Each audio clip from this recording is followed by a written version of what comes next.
I'm Jason Killens, I'm the Chief Executive at the Welsh Ambulance Service's NHS Trust.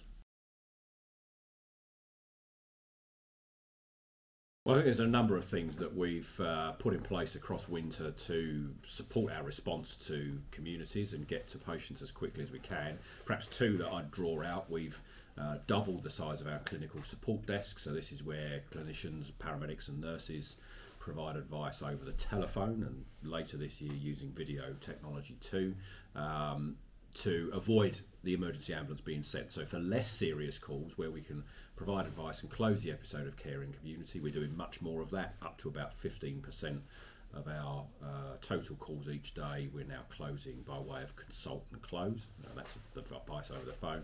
And we've also perhaps stepped up some of the other schemes we've had in previous months. Our Falls scheme is a good example where we've expanded the provision both geographically and the hours that are available each day. So patients that call us with non-injury fallers, so patients who have fallen that can't get up and don't have injuries, we've got specific services now which we can target to them to ensure they get a quicker and better, more appropriate response for their condition.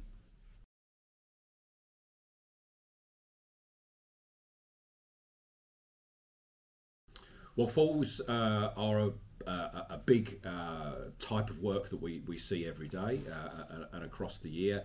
So we have recognised that we need to provide specific services for certain groups of patients. Falls is a good example where we've either got fallers who have not injured themselves and just need some assistance in getting up off the floor, or perhaps where there are less serious injuries that can be dealt with at scene. So we've developed a falls response service and we target that specific type of response to those fallers rather than a general ambulance, a general emergency ambulance with two paramedics or emergency medical technicians on board.